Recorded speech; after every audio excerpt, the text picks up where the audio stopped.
and get going. Definitely avoid these woodland areas here. We've got to be very careful around here. Because there's saber-tooth tigers and well, just the type you mentioned earlier. there's terror birds around as Terror well. birds. Although that sounds, you know, not scary at all. These birds, you know, could be 7 foot tall, and you know they're mainly scavengers, but they're almost as big as hunters as the smilodons we saw earlier. So I suggest we go and find a safe camp. This is extremely dangerous. History is dangerous. Okay, let's get going. Okay. We've just arrived at our campsite, right by a river that you can see here. We're all just getting ready for camp. Andy here, starting as a fire. Dave, how are you? It's alright. We've chosen our spot just outside the savannah. We've already checked, we're off any trails, so we should be okay this evening. And frankly, I'm just looking forward to the morning and the adventure that brings, to be honest. You guys okay? I'm fine. We just need to find some mossy type grass to make the fire last. Good idea. Well, there should be some down by the river. I'll go now. Okay. Any last things you'd like to add, Dave, before we head off for the night?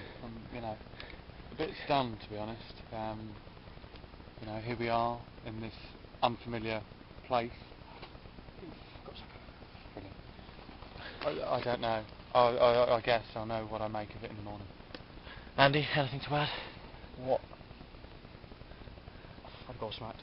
What? It is to think how far back we are. No man before has travelled back this far. It's frankly amazing. Well done, chaps. Definitely. Well done. Well done. Chaps. Anyway, we're just going to bed down for the night, because obviously we've got a busy day ahead of us. But we'll carry on at first light and see what we can find out here. The next morning we continued our hike, 3.5 kilometres northeast. We trekked through treacherous virgin forests, having to conceal our presence at various times. Fear was ripe within the group, as we were unsure of what to expect of our home for the next few days. However, it wasn't long before we stumbled on our first major find of the trip.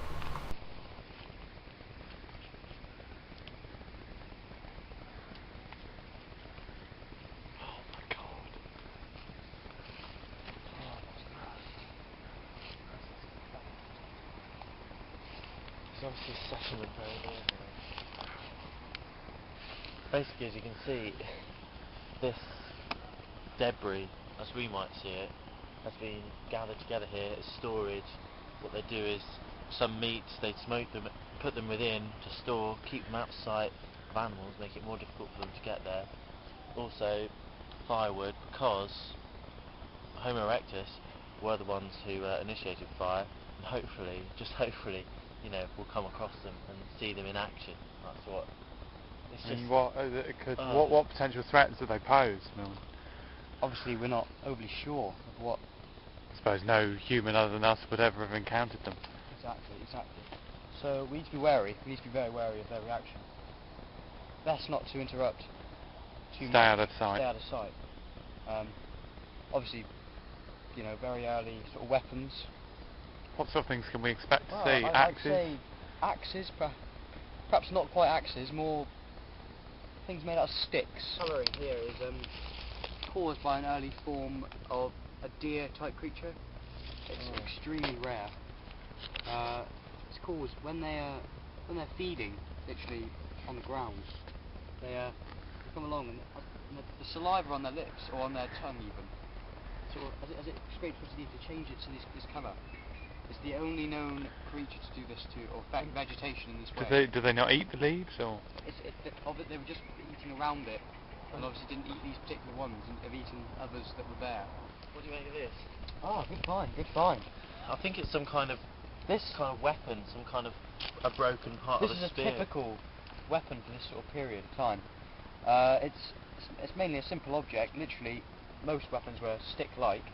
Some had bits of stone on the end, which have just been, you know, literally just wrapped to the stick. Any means possible. Bits of, you know, weed, twigs, other small bits like that. Carry on. Come on, go ahead. I was going to say, an interesting point to note is this weapon is very similar to the aborigines that are still around today. It just shows the advancement of Homo sapiens back then, this simple spear-like structure can be so successful, but in the hands of other people, to kill an animal with a spear, like this sort of object, would be very difficult. Because you know a lot about this. These people are from, highly trained, highly trained. Very difficult. I mean, to throw one of these at a rapid speed. Could you kill something with that stick? It would be a challenge. It would be a challenge. I would hope that. I guess with your you've had so much experience. I have, out on yeah. the, I mean, this is actually a short run spear. This is for animals that are unable to move really quickly. They're just like slow moving animals. That's why it's a smaller length. puts you to shame really when you think about today what they could achieve with so little, and then look at us today. You know, we've got all the technology, we achieve stuff, but on an individual scale, with the equipment available, they achieved absolutely outstanding results. I'm just going to take a minute. It's incredible. What's this?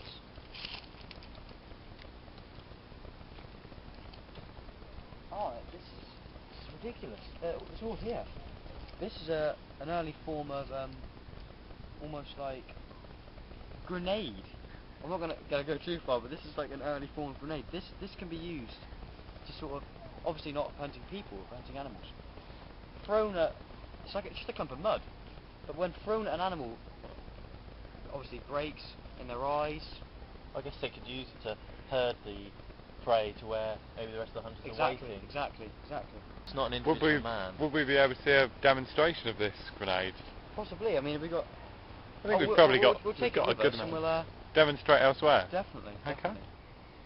Well, as you saw earlier, these objects are used by the hunters to capture their prey. Give you a quick demonstration here of what it actually does. I'm going to aim at the tree and just watch how the earth disperses from the mound as it hits the tree. Okay, ready? Ah, guys, this is interesting. This is an ancestor of the gunner. Very interesting plant. As you can see, huge leaves. If you look on the underside of the leaves, you see all these sharp, sort of, prickly bits, which is well, obviously a safety mechanism to avoid predators. They come along. What have you bite. found there, Angus? Oh This wow! is the best thing we've found so far.